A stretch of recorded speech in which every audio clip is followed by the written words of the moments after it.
अस्सलाम वालेकुम। आज मैं आपसे एक ऐसी बात करने जा रहा हूँ जो हमारी ज़िंदगी के हर पहलू को मुतासर करती है, लेकिन अक्सर हम इसे संजीदगी से नहीं लेते। वो है खुद पर काबू।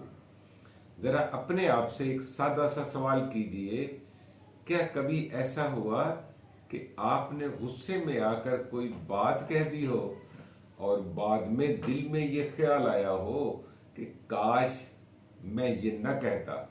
या कभी किसी दबाव वाली सूरत हाल में आपने ऐसा फैसला किया हो जो बाद में आपको गलत महसूस हुआ हो?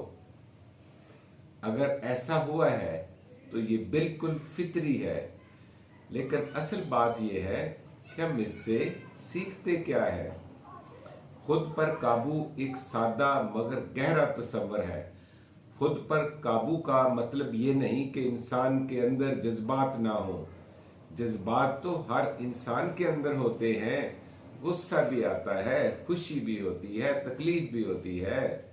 असल फर्क ये है, क्या जज्बात हमें कंट्रोल करते हैं या हम अपने जज्बात को कंट्रोल करते हैं? खुद पर काबू दरअसल यही सलाहियत है कि इंसान अपने जज्बात को महसूस करे, लेकिन इनके पीछे बह न जाए। वो रुक कर सोचे और फिर फैसला करे। क़यादत का असल इम्तिहान। हम अक्सर समझते हैं कि क़यादत ओहदे, इल्म या अख्तियार का नाम है, लेकिन हकीकत यह है कि क़यादत का असल इम्तिहान इस वक्त होता है जब हालात हमारे खिलाफ हो, जब कोई हमें चैलेंज करे, जब कोई हमारी मुखालफत करे, जब हमारे पास ताकत हो। इन लम्हात में हमारा रद्द अमल ही हमारी असल पर्सनैलिटी को जाहिर करता है। अब हम कुछ वाकयात देखते हैं। पहला वाकया ताइफ का है, जब दिल जख्मी था मगर जुबान जख्मी नहीं थी। अब जरा ताइफ के वाक्य को गौर से समझते हैं। ये कोई आम वाकया नहीं है, ये इंसान के जज्बात का इंतहाई इम्तिहान है। नबी करीम उम्मीद लेकर ताइफ गए थे कि शायद लोग उनकी बात सुनेंगे, समझेंगे और कबूल करेंगे, लेकिन हुआ इसके बिल्कुल बरअक्स। लोगों ने न सिर्फ इनकार किया बल्कि हुजूर का मजाक उड़ाया और फिर बच्चों को आपके पीछे लगा दिया गया। वो बच्चे पत्थर मार रहे थे, आपका जिस्म जख्मी हो गया, खून बहने लगा। आप एक दीवार के साए में जाकर बैठ गए। अब जरा रुक कर सोचें, ये लम्हा कैसा होगा? तकलीफ भी है, तन्हाई भी है और बज़ाहिर नाकामी भी। ये वो वक्त होता है जब इंसान का सब्र टूट जाता है, लेकिन यहाँ हम कुछ और देखते हैं। फरिश्ता आता है और कहता है, अगर आप चाहें तो इन लोगों को तबाह कर दिया जाए। ये मुकम्मल अख्तियार था, लेकिन अल्लाह के नबी ने क्या फरमाया? आपने फरमाया, नहीं, मैं उम्मीद करता हूँ कि इनकी नस्ल में से लोग ईमान लाएंगे। ये जुमला सिर्फ सब्र नहीं था, ये एक सोच है, एक विजन है और सबसे बढ़कर खुद पर काबू है। दूसरा वाकया सुलह हुदैबिया का है। जज्बात की बजाय बसीरत की बात है। अब आइए हुदैबिया के वाक़े की तरफ। एक ऐसा मौका था जहां जज्बात अरूज पर थे। मुसलमान उम्रा के लिए आए थे, लेकिन इन्हें रोक दिया गया था। फिर एक मुआहदा हुआ जिसकी कुछ शराइत बज़ाहिर मुसलमानों के लिए मुश्किल थी। सहाबा इकराम के लिए ये सूरत हाल बहुत भारी थी। उनके दिल में जोश भी था और हक का जज्बा भी, लेकिन नबी अकरम ने क्या कहा? नबी अकरम ने क्या किया? आपने जज्बात को पीछे रखा और हिकमत को आगे बढ़ाया। आपने वक्ती तौर पर एक ऐसा फैसला कबूल किया जो बज़ाहिर नुकसान लग रहा था, लेकिन हकीकत में वो एक बहुत बड़ी कामयाबी का आगाज था। यही मुआहदा बाद में फतह मक्का का सबब बना। ये हमें एक बहुत बड़ा सबक देता है।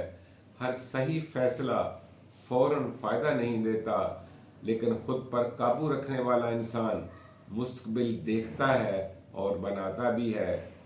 तीसरा वाक़या है फतेह मक्का का, ताकत के वक्त असल इम्तहान का। अब ज़रा फतेह मक्का के मौका को जहन में लाएं। ये वो वक्त था जब ताकत मुकम्मल तौर पर नबी अकरम के हाथ में थी।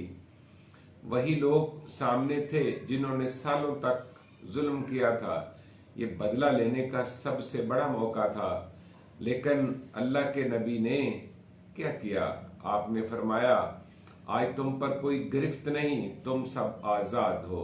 ये सिर्फ माफ़ी नहीं थी, ये इस बात का ऐलान था कि असल ताकत दिल जीतने में है, ना कि दिल तोड़ने में।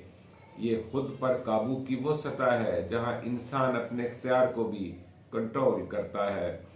आज के दौर के लिए सबक हम देखते हैं। अगर हम आज के दौर को देखें तो हमें अंदाज़ा होता है कि पहले से कहीं ज़्यादा सेल्फ कंट्रोल ज़रूरी है। आज इंसान को हर तरफ से दबाव का सामना है, काम का दबाव, रिलेशनशिप को कायम रखने का दबाव, सोशल मीडिया का दबाव। ऐसे में एक मजबूत इंसान वो है जो हर बात पर रद्द-ए-अमल नहीं देता, बल्कि सोचता है और फिर जवाब देता है। अब हम देखते हैं कि खुद पर काबू के फ़वाइद क्या हैं। जब इंसान खुद पर काबू हासिल कर लेता है तो इसके फैसले बेहतर हो जाते हैं, इसके रिलेशनशिप मजबूत हो जाते हैं, इसके अंदर सुकून आ जाता है, लोग इस पर एतमाद करने लगते हैं। यही वो खूबियां हैं जो एक लीडर को कामयाब बनाती हैं। अगर आप वाकई खुद पर काबू हासिल करना चाहते हैं तो ये चंद बातें अपनी ज़िंदगी में शामिल कर लें। पहली बात, रद्द-ए-अमल देने से पहले रुक जाएं। दूसरी बात, अपनी ज़ुबान पर काबू रखें। तीसरी बात, रोज़ाना अपने अमल का जायज़ा लें। चौथी बात, अपने जज्बात को पहचानें। पांचवी बात, अल्लाह से मदद मांगे।